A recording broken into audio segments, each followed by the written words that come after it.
Hello, welcome everybody. Thank you so much to our three rabbis who we respect so much for being here today, Rabbi Simon Jacobson, Rabbi Manis Friedman, and Rabbi Shais Taub. Thank you to Amudim for bringing us here today to do this panel. And thank you to my podcast partner, Ida Schottenstein, for doing this together with me. Welcome. And we'd actually like to address the first question to Rabbi Shais Taub. We had you on our podcast to discuss parenting. Our first question we really wanted to ask you about is trauma, because first of all, Amudim is a lot about dealing with trauma, and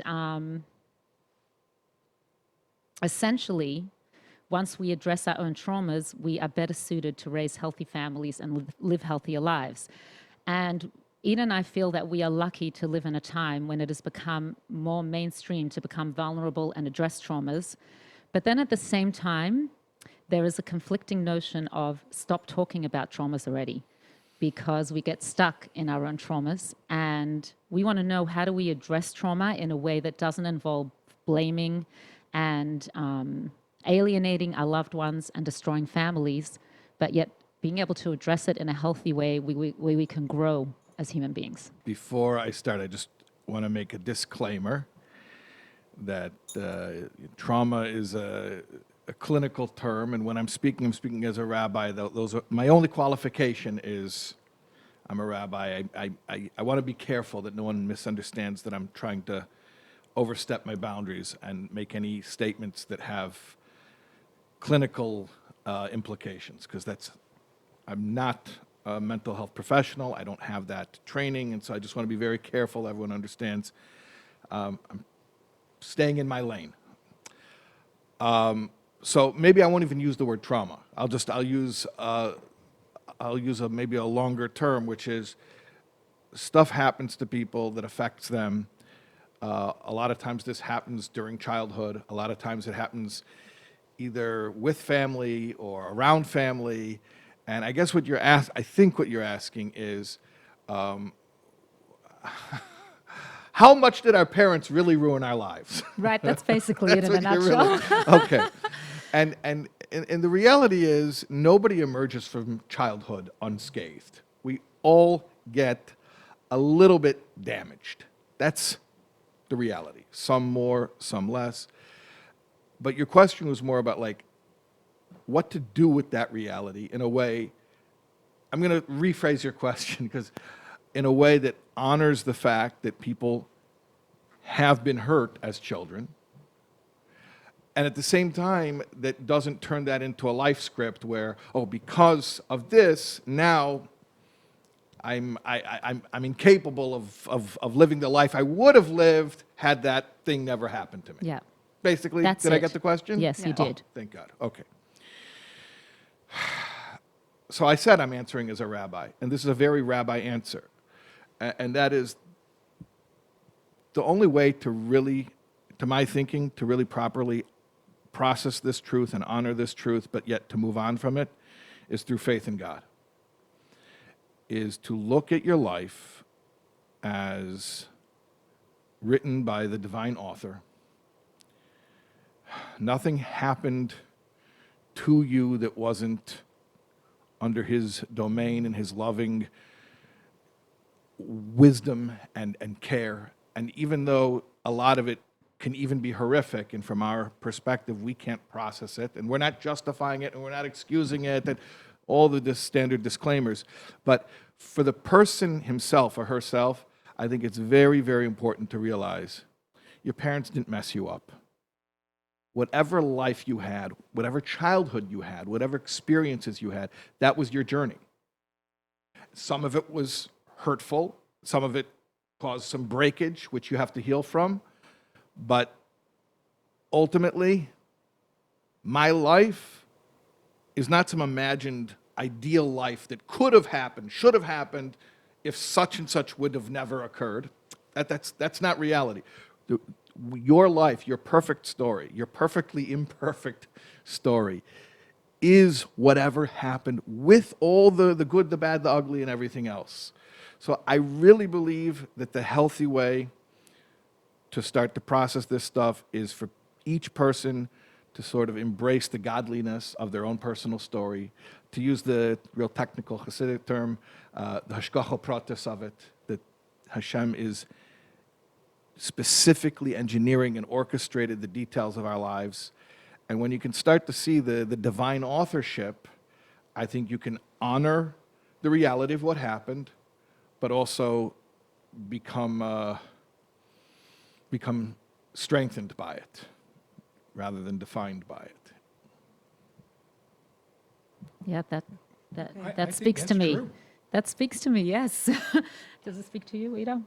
It does, embracing a reality. This particular thing that you had shared was that, in a nutshell, if someone is going to down the chuppah and they feel unsure, then they should probably call it off, calling off the engagement, because usually that kind of scenario leads to a difficult or a lot of trying times in the relationship. So my thought was, first of all, it was refreshing to hear that for somebody who should really call off the engagement. But at the same time, there are many people who will go out and date, and they're always going to be unsure, no matter who they marry. And there are also some people that you'll hear them say that they went down to the chuppah unsure, and then they became very happy. They have a very happy relationship. So how does one know? How does one use that motivation and dedication in the right way to know that they're marrying the right person if perhaps they are unsure? Well, first of all, there's unsure and there's unsure. Are you unsure about marriage, or are you unsure about your spouse? If you're unsure about marriage, you'll get over it, you'll settle down, and you'll be fine. But if there's something about your spouse that you're unsure of, this is going to be trouble. Well, I guess the question is, what is it that you're unsure about? Maybe that's what it is. But sometimes you can be unsure about something and you evolve and you don't really know yourself what you want. But this is the process. I mean, it could happen, right? The process of getting married, the process of dating is eliminating all problems and obstacles. It's a process of elimination. It's not falling in love. It's not becoming impressed. It's removing or discovering that you have no obstacles. There's nothing going to get between you because everything's good. But can I pause right there? In life, there are many obstacles. After you're married. Yes. But when you're getting married, you should see no obstacles. Anyone who walks under the chuppah thinking, well, I'll have to handle or I'll have to tolerate, not a good idea. And don't wait until you're under the chuppah. That's the point of going out. The point of dating is to make sure that there is nothing about the other person that disturbs me.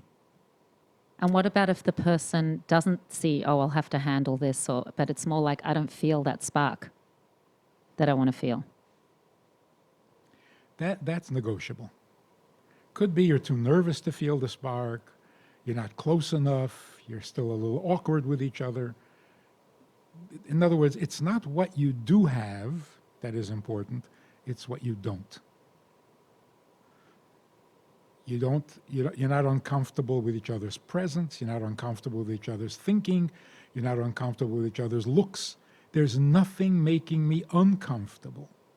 Does That's this the need to point be of like dating. an ongoing thing? Meaning there's this whole notion of don't make a permanent decision based on a temporary emotion. So let's say one day, someone's feeling like this is my bashart, and then on another day they are having doubts, but then they're kind of wishy-washy. Does the same rule apply Once you're married? before? Before. Yeah. There We'll should get to be- once you're married. Yeah. There should be no doubts before. None. Not even when you haven't had Wow. coffee yet and you're not having a good day and you're okay. Good to know. Do you, Rabbi Taub, we'll start with Rabbi Jacobson. Do you feel the same way? Not necessarily, because what happens if it's a trivial thing? You went on the first date and you liked everything about it, or the second date, but the way when she smiles, there's a certain twitch. And then when you walk into the chuppah, you suddenly remember that twitch. I'm not sure if Rabbi Friedman would say, okay, call it off. Would you? Absolutely. That's what I knew it. I knew it. So finally we disagreed. It may be a little too late, but that shouldn't have happened. See? Yeah, you had said on the Shouldn't go that podcast, if way. you don't like a freckle, don't. You said if you don't like the other person's freckles, don't marry Maybe them. that's why the color covers your face. Maybe. You said what? Maybe that's why the color covers Oh, that's a good There interesting shouldn't be any last Good minute. strategy. last A minute person regrets. says there's something that bothers me about him, but it's so trivial, I'm embarrassed. Well, don't be embarrassed. You're trivial. Trivial things bother you because you're trivial. Yeah, but that person can grow out of. They can. Maybe. Or it'll bother That's you what I think. more once you're married and stuck Look, with I this. don't know if this is the place to debate the issue. I'm sure there's a lot more to be said because the fact is that the Rebbe, for example, was very opposed to people breaking engagements. Even though halachically and technically it's not as bad as divorce, but so you have to discuss why. You know, why is that? Did the And- Rebbe ever write why? My understanding, I don't remember if I saw exact reason, was because in a way it's like you've given your word. So it's not a halachic obligation to stay engaged, but if you start breaking your word, it's a very, disturbs the whole element of trust and stuff like that. And of course the Rebbe didn't want to have also a situation where people just, okay, you know what, we were engaged and tomorrow we're not. But I think it comes down to case by case. I don't think you can. I mean, I know Rabbi Friedman quite well. I don't think he's stating a blanket statement. Everything you have to know what you're discussing. Are you stating a blanket statement? What I'm saying is, don't let it get to that. I'm not saying when to break off an engagement or a marriage. Avoid that.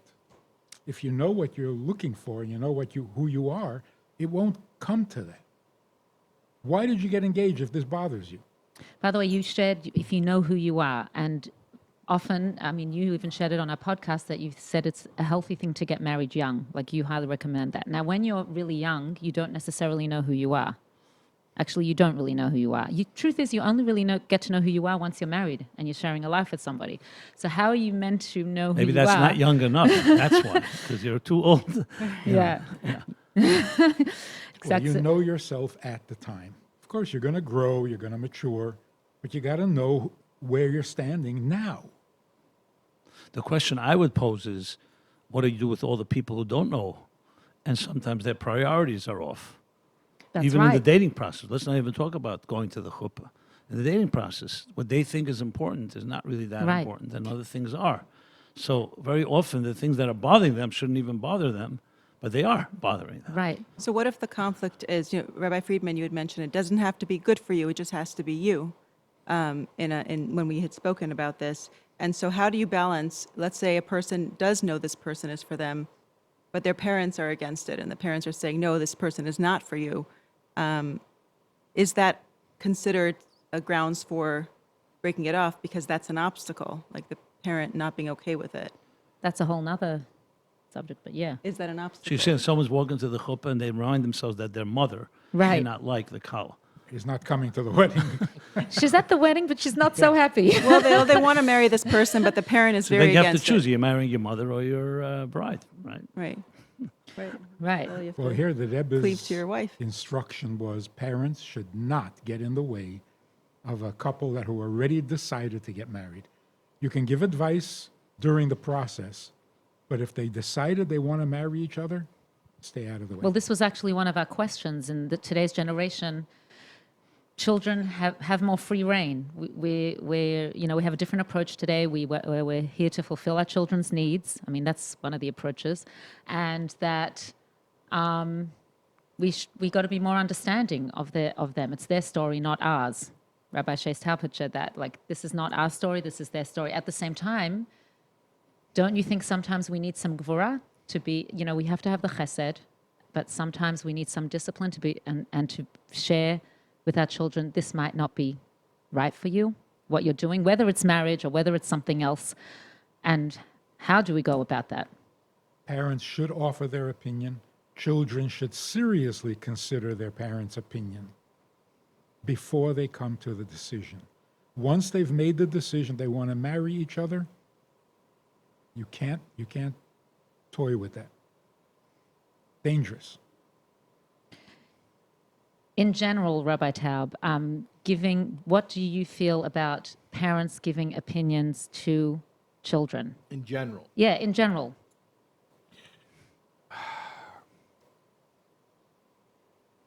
In general, I could make it even more general than parenting. I could make it about life Okay, yeah. in general and say it's probably not going to be effective to give unsolicited advice ever. So here's the trick. If you have an opinion that you think might be useful for somebody to hear, the whole trick is to get them interested in coming to you and asking for your opinion. So to me, it's not so much about, well, how should you give your opinion to your child? Or to anyone for that matter. Yeah, it could be to your husband, could be to a husband, your friend, it could be a friend. a sister, a brother. Yeah, your neighbor. It's about how do I establish a rapport, a context within which this person is going to seek out and actually be interested in what I have to say.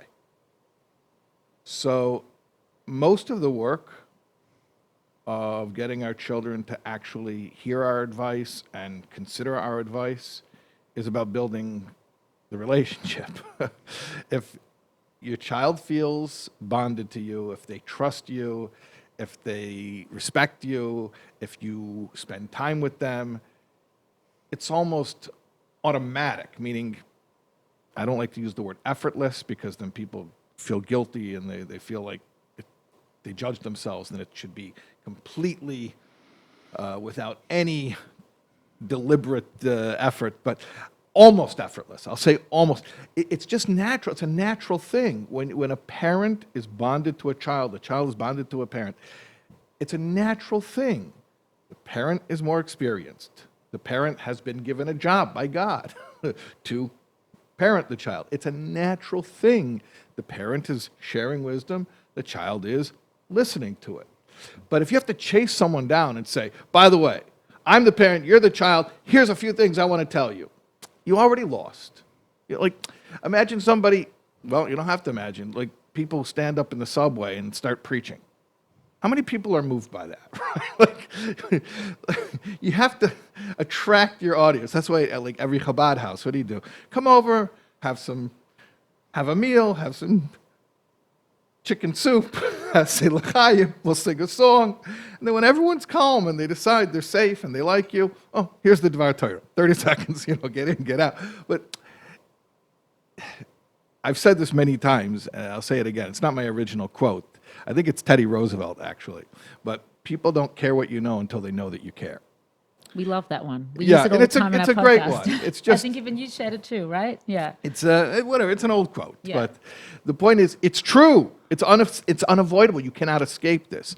So, to answer your question again, parents giving advice to children, yeah, great, but that means if your child is 100% certain that you are caring, you are safe, you are trustworthy, then it's going to naturally happen that you're going to be able to give them guidance and input. Sometimes, I mean, you say natural, sometimes it can be tough and you can have a really good relationship with your child because of outside influences, like children with their friends. But that's what you're competing with. I don't want to scare anyone, but when I talk about parents bonding with children, I don't want to say it in a scary way because we should do it just because it's the right thing, not because we're afraid of what could happen if we don't. But fine, let me say it since you brought it up. If you're not the person that your child comes to share news with, to process events of their life with, to talk about their day with, to just check in about reality, if you're not that person, so there's only two other possibilities. One is they don't have anyone in their life like that, which means they're terribly alone, which is a disaster. Or it means they found someone or think they found someone who fills that role, and you don't get to pick who that person is or what values that person has. The healthiest thing is that a parent should be that person. Or at least, let me rephrase that. The parent should be the first person in their child's life who plays that role. And then as your child grows and has a healthy model for what a trustworthy person is, God willing, they'll find other people. They'll find a best friend. They'll find, God willing, their spouse. They'll have that level of trust in their spouse. But it's about the relationship. If there's a connection, then advice and guidance is natural. It's easy. And if there is no connection, then you can have all the great speeches in the world, and you can be right. But It's another way of saying last night, Ida and I went to the Ohel, and when we came in, the Rebbe was talking about when you have a relationship with someone, he was actually talking about our leadership roles. And as you're a saying the video that plays. Yeah, the video, the yeah. gem video. When you come into the Ohel, there's a gem video. It was actually when we came out. When we came out of the Ohel, the Rebbe was talking about leaders and that the first thing to do is to be kind and have compassion when you're sharing. And after that, you can give rebuke. The translation was rebuke. There you go. So first comes, like you're saying, the Yeah. bonding and the connection and the caring, and then you can do it. You're saying if they come to you to ask for it. Is that what you're saying? But there's something about marriage that's a little bit different. Every parent knows that they have a vested personal interest in how their children are what their children are going to be. I want you to be a certain kind of person, so I want you to marry a certain kind of person, but you're not that kind of person. Yeah. So on the parents' part, it's a little selfish. It's what I want. So they have to be careful. Are they giving advice or are they manipulating? Right. So it becomes very like al tam voreach. You can't tell a person what they love, what they're comfortable with. They either are or they're not. So there's got to be a little bit of independence or distance where you got to let the kid be who he or she is and not try to make them into your image. So all the great advice, but in marriage, parents and children, I think they're looking for different things. So parents have to be a little cautious on that one. The problem arises when a parent thinks it's not manipulation and they think it's advice. Right. They think it's the best thing for my child and my child doesn't know. And the parent convinces themselves that they don't even realize that they're imposing. And then how do you distinguish when you do see your child doing something that you would disagree with, but the child may have to learn on their own? We're not talking about a 5-year-old. We're talking about an adult. And that's why a concept of a Rav and a Mashpia sometimes plays a role that a parent cannot play because a parent is too close for comfort. Since we're on the topic, just throwing in another qualification. I mean, the Rebbe says there has to be hamshachas halev. It's not good if there isn't. But when there is, you got to respect it. Can you translate Hamshachas Halev? An attraction. Drawn. Once that attraction is there, you can't argue with it. You can't say it's a good idea, not a good idea. It's not an idea.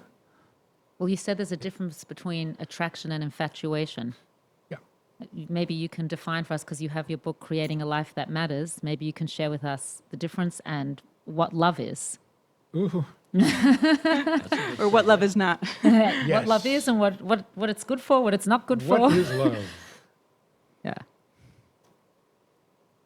I think a more important word than love, which is overused and lost all meaning by now, vulnerability, right?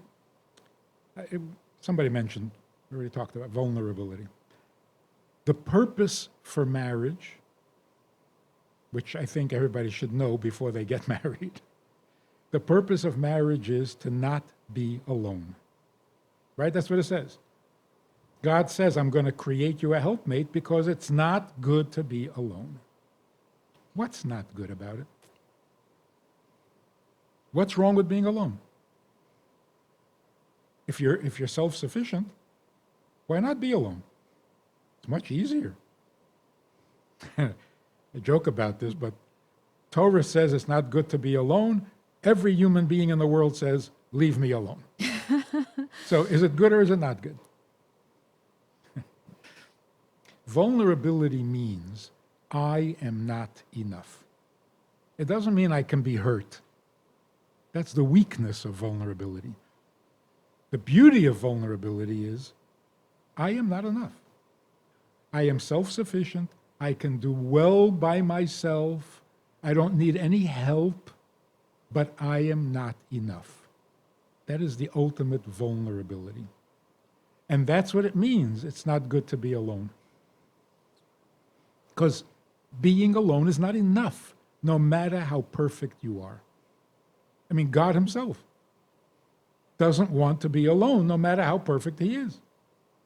Because goodness begins when there is someone else. So being perfect, self-sufficient, almighty, all-powerful, that's functional. There's nothing good about it. Where's goodness? Goodness begins when there's somebody else. And that's because we were not created for ourselves.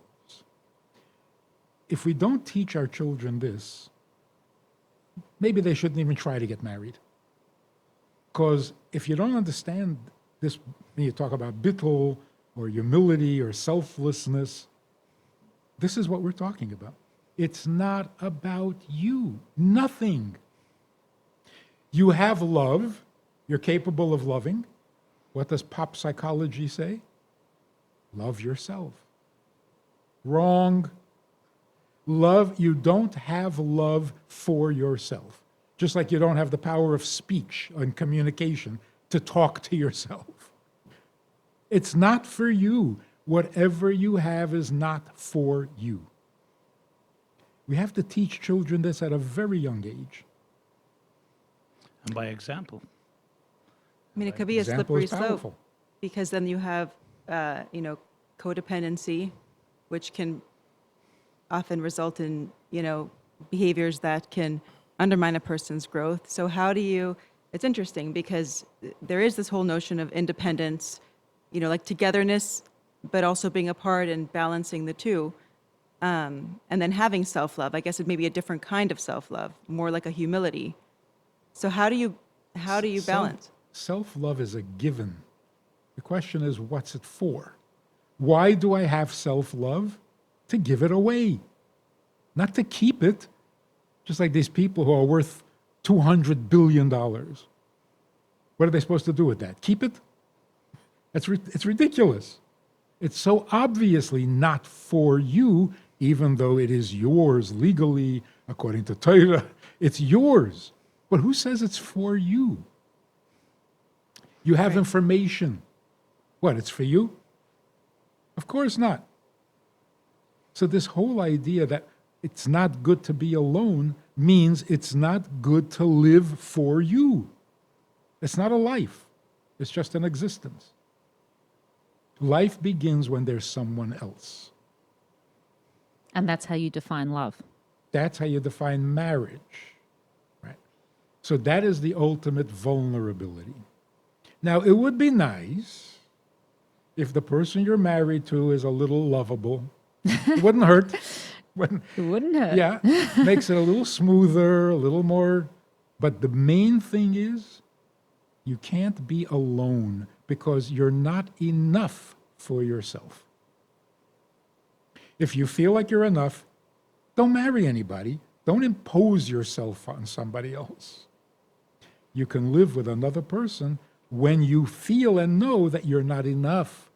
Then there's room for another person. Then there's respect for the other person. Love can be very, what is the word? Controlling, consuming. You swallow up the other person. Don't let them breathe because you love them so much. Love can be toxic. Vulnerability is never toxic. So you're saying in a relationship, vulnerability is the focus more than love. Yes. And the immediate byproduct of vulnerability is respect.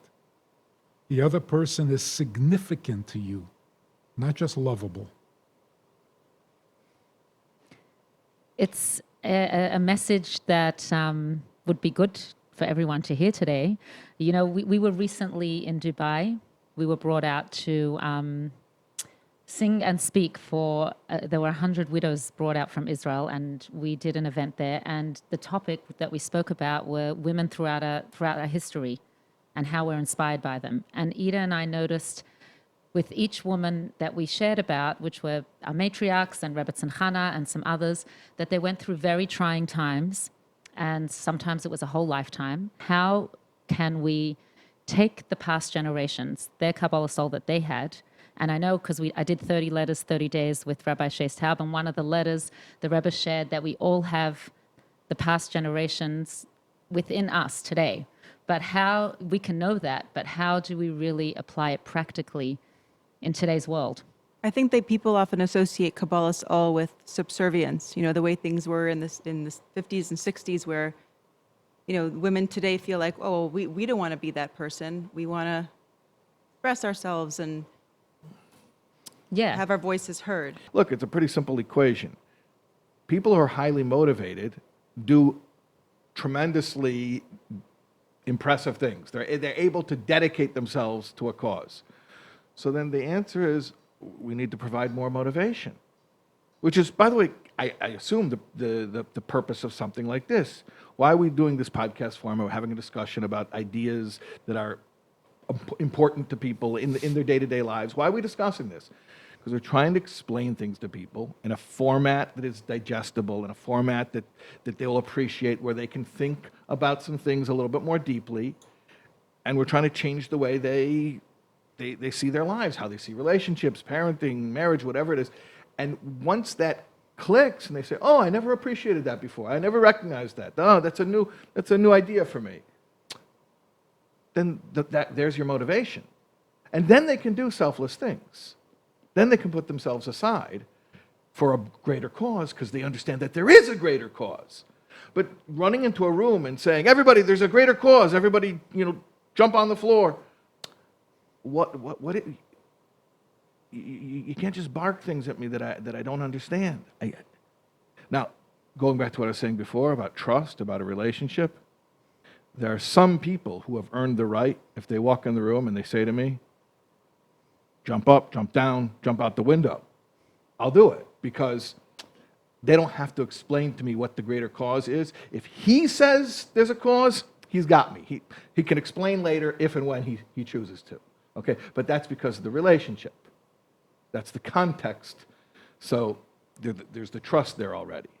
But I think by and large today, actually I should say, so basically I think there's two jobs that we need to do. One is to win people's trust. God forbid never to break their trust. And that's why compassion is so important today. So easy. It's so easy to cause somebody ideological problems by emotionally disappointing them. Think about that. And people don't like to hear that because they feel it's patronizing. It's like calling into question the validity of their ideological quandaries. But we're all human. And the reality is, if someone had just felt a little bit more safe and a little bit more seen, they probably wouldn't have come to their quandary. They probably would have worked things out or tabled it for a while until they could work it out. So one thing which is huge is to make people feel secure. That, like, I'll just speak about rabbis because I am one. Like, people have to feel a rabbi is a safe person, emotionally safe. You want to talk about parenting? Children have to feel a parent is a safe person. I said this in a talk somewhere, and then people. I just said it because I repeated it. I heard somebody say it, and then I bet I got so much feedback about it. I said, I heard a father say, when my kid grows up and gets in trouble, I don't want her to say, oh my God, my dad's going to kill me. I want her to say, oh my God, I got to call my dad. And everyone's like, yeah, that's it. Okay, so whether you're a parent, you're a rabbi, you're a teacher, you're a community leader, everyone's a community leader in some capacity. Win people's trust. Show them that you're safe. Show them that you're reliable. And God forbid, don't expose them, shame them, call them out. I mean, that's just so counterproductive to any type of education. Okay, that's one thing. And then the other thing is that once there is that buy-in, I'll call it buy-in, so then you have an opportunity. You have a platform. Someone's giving you a platform. So explain to them what there is to be excited about. And if you explain to them what there is to be excited about,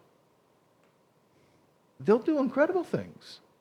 They'll be very dedicated, I think. I just want to say the Kinnis Shluchim was recently.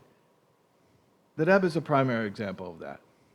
Took a generation of people who, this is current. These are people from today. And a lot of these Shluchim are young people, millennials, okay?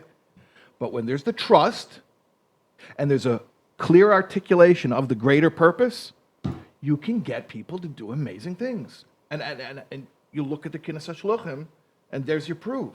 And there's so many crises going on everywhere with mental health crisis. We have a, marriage crisis with the divorce rate going up, and parents and children are not getting along. There's a lot of division.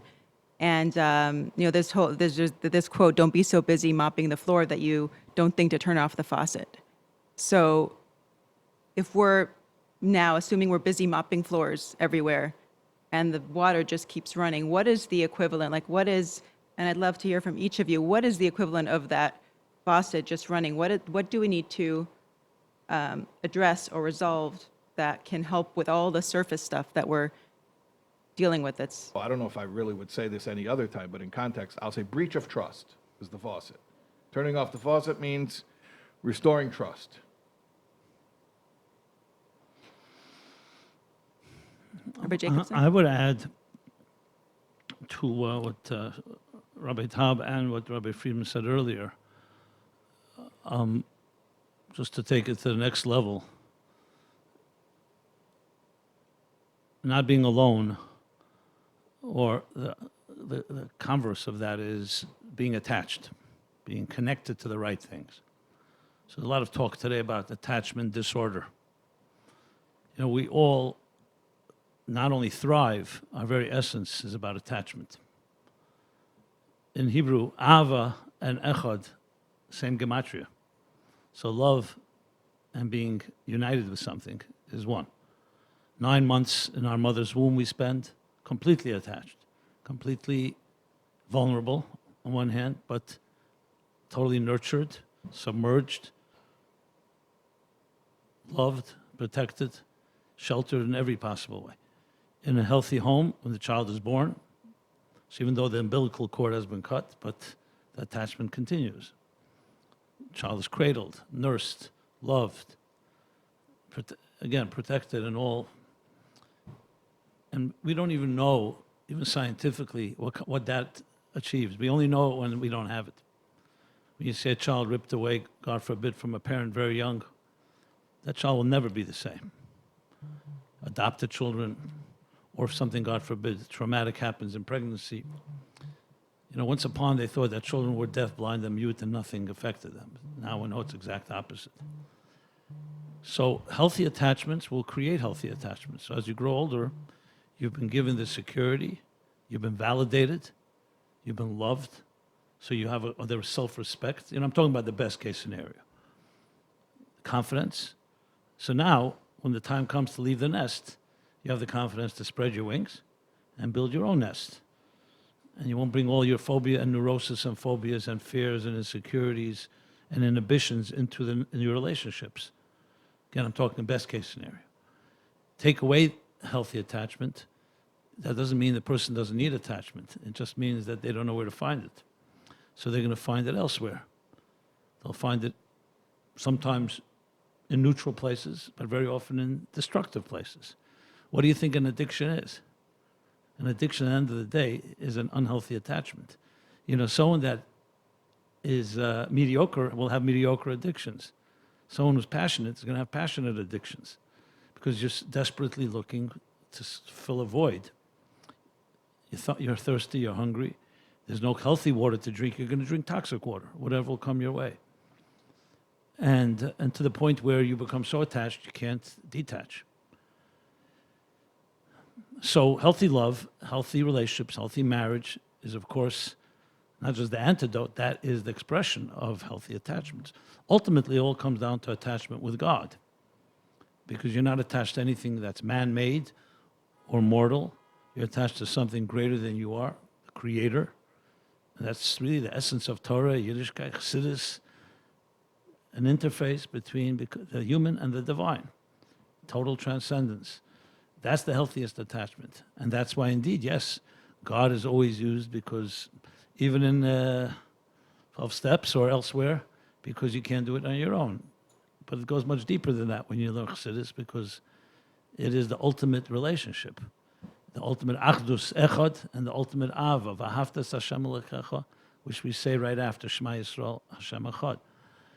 So I go back to what Shai said, Rabbi Taub said before. I do agree that we have, previous generations had things we don't have, but also we have things they don't have. I would just add one more thing into the equation. They also had oppression. They had what is called Nedochem Be'eretz Mitzrayim. They were downtrodden. They were afflicted, poverty, discriminated against. We have freedom. We have prosperity, relatively speaking. That usually creates apathy. So it's like the opposite of Kabbalah Soul, and then you become consumed. So when someone worships their substances or they're addicted to something, the antithesis of that is worshiping God. Kabbalah Soul, an attachment to the right thing, not to the wrong thing. So that's how I would phrase the faucet and the mop. And I totally concur that about giving people the motivation, well, and prior to that, the trust to want to embrace it, because at the end of the day, the lack of healthy attachments also creates distrust. So there's no way they're going to get attached to something that's beautiful if there's no trust there. And that's why very often, I mean, it's a very radical statement to make, but some people have to lose God before they find God, meaning they have to lose the wrong God, the false God. And they have to lose their false, even religion, and the ritual and the cultural, almost addiction to religion, to find the true religion. Or we don't like even to use the word religion, to find the true connection to God. I mean, I know I'm saying a mouthful, is a lot here, but that's how I would frame it. And our comforts are both a blessing and can be a great challenge. Comforts create apathy, comfort zones, no motivation. So no motivation, you're not going to really have Kabbalah Soul. You'll whatever serves your needs at that moment, and you have all the alternatives, and every channel, every convenience, distractions, and people are, we're being inundated. Our attention and our senses are overstimulated. So the only alternative to that is to create a very passionate commitment. Ibergebenkeit, I used before, Bittel, Kabbalah Soul, Mesiras Nefesh, they're really synonymous to something that is healthy, and not just healthy, will allow you to be the best you can be. Right, That's so, somewhat yeah. how I would frame it. That requires discomfort. And what you're really saying, getting to the faucet that is leaking or running, is that we don't know why we're here. The problem is not that we have problems. The problem is when I solve my problems, I still don't know what I'm doing here. It's a bottomless pit. I solve a problem and nothing gets better because I don't know why I'm here. Why did I have the problem? Why do I have to solve problems? Why? Now, in the olden days, only the great philosophers asked this question, and they got famous for it. What is the purpose of life? Today, everybody is haunted by this question. It's in the back of everybody's mind, the successful and the non-successful, the traumatized and the non. Why? For what? If we can't answer that question, we're not stopping the leak. So how do we answer that question? Well, Viktor Frankl had said that in order to do the how, we need to have the why. The big why. Long before Viktor Frankl, Yeah. the Bible said it. Right. When Frankl says it, by the way, he quotes Nietzsche. That's right. Interestingly enough. Okay, well, they say Nietzsche said God is dead, and God said Nietzsche is dead. He had the last And word. there are those who believe that when Nietzsche said God is dead, he wasn't celebrating, he was warning society that without God, you're in trouble.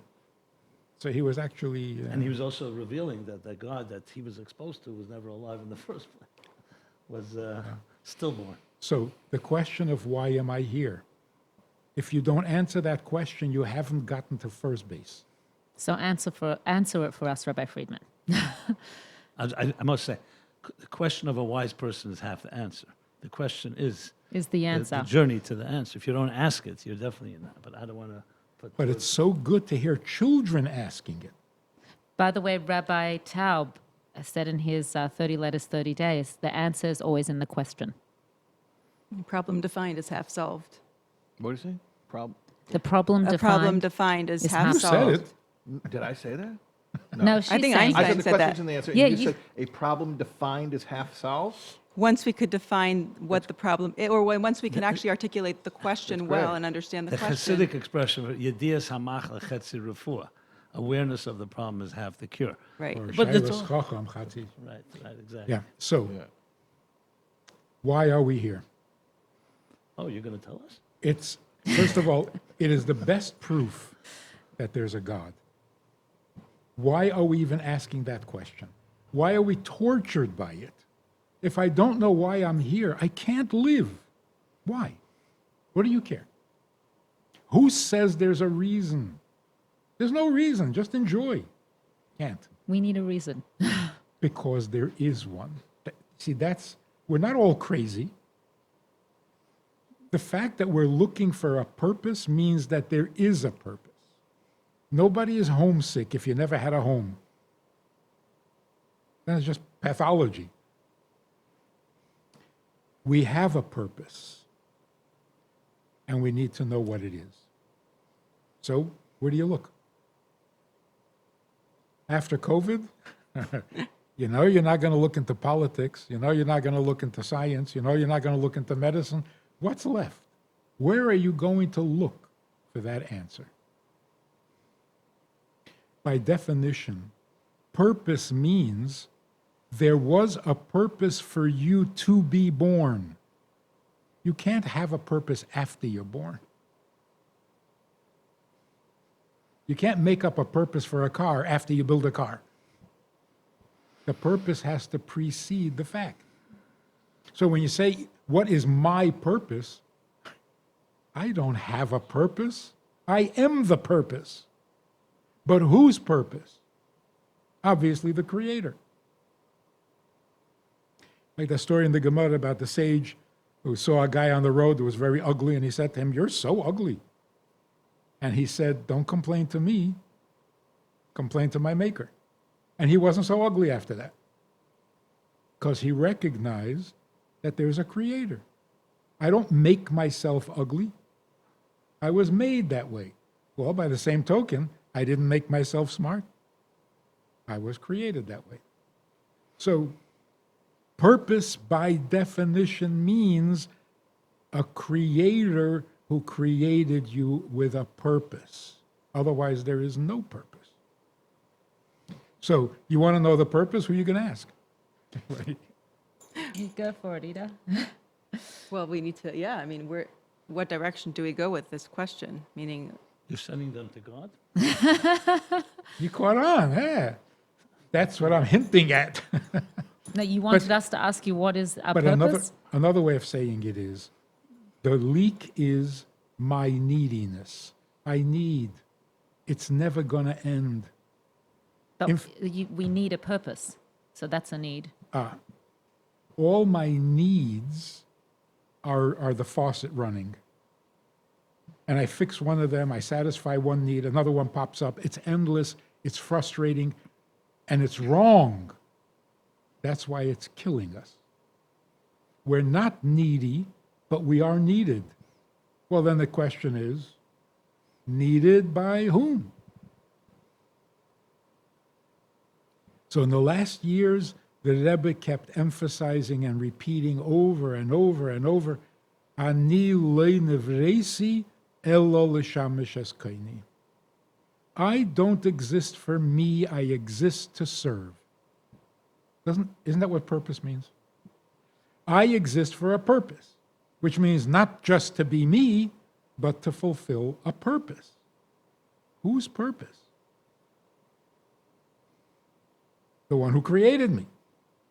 I was created with a purpose. That's why I feel it, I sense it, I need it. So I have only one need. One. Not for food, not for water, not for wealth, not for security. All of that comes after the fact. Now that I exist, I need all those things. But why do I exist? The answer is to serve him. That makes me almost indestructible. If I'm here to serve him, what's going to bother me? What's going to threaten me? What's going to offend me? Almost nothing. I'm here to serve. So if I have a trauma, how do I serve with this trauma? If I have a gift, how do I serve with this gift? Rabbi Taub alluded to well, you kind of said that in the beginning, in the first answer, by taking on the approach that, well, it is the approach that Hashem gave this to us for a reason. Is that what you were saying? He gave the trauma to us. We were meant to have Right. it. So Rabbi Friedman just said the reason. Right. Because usually when we say God gave it to you for a reason, oh, you mean to teach me a lesson? No, to punish you, Or to punish me? To prepare me for Ilam Haba? to cleanse you. Right, right. No, for his purpose. It serves his purpose. You can serve him better with this trauma. Or maybe fixing this trauma is your service. Or you'll be able to help others because you know what this experience is. Always for someone else. If I'm living for someone else, you can't scare me. You can't threaten me. You can't depress me. That is the ultimate answer. Question is, how do we get there? So that's what we're talking about. You have to explain, you have to reveal, you can't demand. It's actually a freeing thought to think of, it's not about me. I'm not here for myself. I'm here for a higher purpose. Kind of, yeah, you can let go of. So this little Any- story, which is so amazing, I think it answers all the questions. A bacher went to yeshiva in France from America. He arrives there, goes into the office, and Reb Nissen is sitting there. Reb Nissen was like, no nonsense. He didn't give an inch. He didn't know who Reb Nissen was, and he said to him, Ich darf rufen de Mamen. I need to call my mother. Reb Nissen said, whoa, ich darf? What does that mean? The boy thought maybe he didn't understand me. I need to call my mother. But Reb Nissen said again, Ich darf? So he said, my mother needs me to call her. Which phone can I use? So Reb Nissen said, stop lying. When you said you need to call your mother, you're lying. It's not true. A teenage boy on an adventure in France doesn't need to call his mother. I mean, we discussed this on our podcast. I kind of felt like I was hoping the boy actually missed his mother. Huh? I was hoping that the boy actually did need to speak to his mother and he missed her. No, he didn't miss her, but he knew that she was waiting for a phone call, and that was his motivation. So Reb Nissen says to him, your mother has a need, and you claim it as yours? It's not honest, and it's not true. So if you need to call your mother, you're a big boy, go find a telephone. Why should anybody help you? But if it's your mother, and you're doing what your mother needs, everybody will help you. Because now you're doing something special, something noble. The same is true with everything in life. I need parnasa. You need parnasa? Who created a world where bezeh yasapecha techa lechem? Who arranged this whole thing that for a human being to have what to eat, he has to go to school, get a job, pay bills? What kind of ridiculous notion is this? You created that? This is your need? It's not. Stop lying. Don't make yourself the needy one when you're not. This is God's creation, and every detail is God's creation. So the person should say, I need to make a parnasa to serve God. God needs me to make parnasa, and I don't know why. You got to figure it out. God needs me to eat in order to live. Why? It's embarrassing. Humiliating. I got to stop whatever I'm doing, as important as it is, because I got to eat. Who did this to me? Most of the time, I don't want it. I don't want the need. I like eating. I don't like the need to eat. So it's my need. It's like saying, your need. What are you, God? You need to call your mother. You're not your mother. Don't take your mother's need, which is serious, something you should respect, and turn it into your need. Yeah, it's interesting because if you think about, business gurus and people who are like business coaches and advisors, people will come to them and they'll say, well, it's not about you. It's about your customer. Think about your customer. That's what marketing is all about. You want to build a successful business. It's not about you. You have to be able to just fill their need and go through the discomfort and all of these things that are so much easier to do for some reason because we're in a career-driven society. So how do we just get into this mindset of it's kind of the same thing. We want to build a successful life. It is, in fact, more pleasant and more enjoyable to do for someone else. Why do we deny that? Right. Why do we keep being told, take care of yourself, cater to yourself? It's boring. It's narcissistic. It's a dead end. That's what the Rebbe meant. Ani lo nivresi, for my interest, as far as I'm concerned, lo nivresi, leave me alone. Don't create me. Don't give me needs. Don't give me challenges. I don't need any of this. For me, Ella, why do I exist? L'shamash eskaini. I'm here to serve. It is so liberating. And that's what the children are saying when they say, I didn't ask to be born. It means I don't need to be born. Well, if I don't need to be born, what am I doing here? Make the best of it? No. Not willing to settle for that.